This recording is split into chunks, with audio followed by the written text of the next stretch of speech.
咁第一條咧就係呢一個，佢話個周界咧 of a sector OMN 咧就係10派，不過用翻佢畫嗰幅圖啦。咁跟住咧佢就話咧個 O 咧就個 centre 啦，跟住咧佢就話接咗個曲。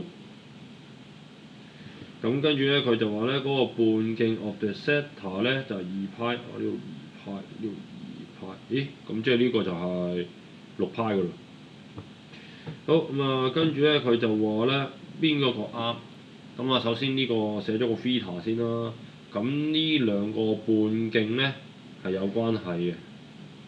咁個關係咧就係呢個半徑咧乘翻 theta over 360就得㗎啦。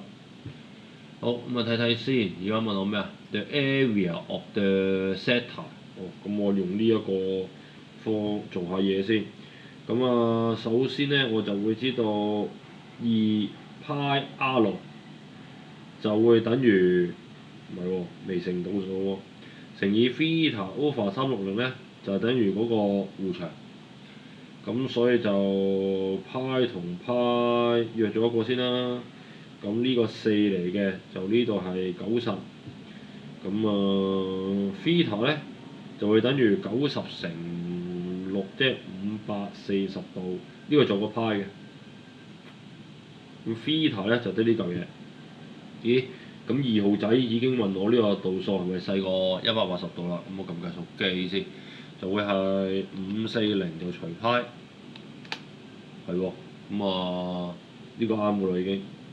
好，問我面積，面積咪就係派 r 2次，跟住乘翻個度數 over 360咯，呢個咪面積咯。面積睇下先，派，咦唔係喎2派嘅喎 ，r 咩啊？係 r 2派啱。好，4派2次，再乘以 theta 咧就等於540 over 派，咁個派可以寫喺下邊嘅。就係咁。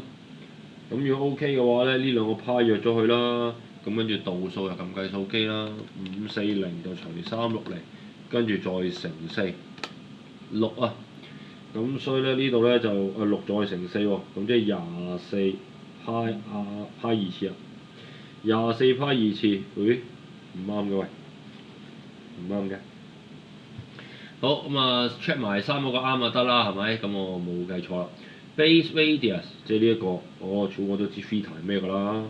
2派 theta 係540 over 咩？派。跟住咧呢度咧就個360。好，又係撳計數機，咁就2乘540再除360，3。派同派約咗喎，係嘛？咁咪即係3？咦係喎，3喎 ，OK。咁所以答案就係 C 啊，咁就做完啦。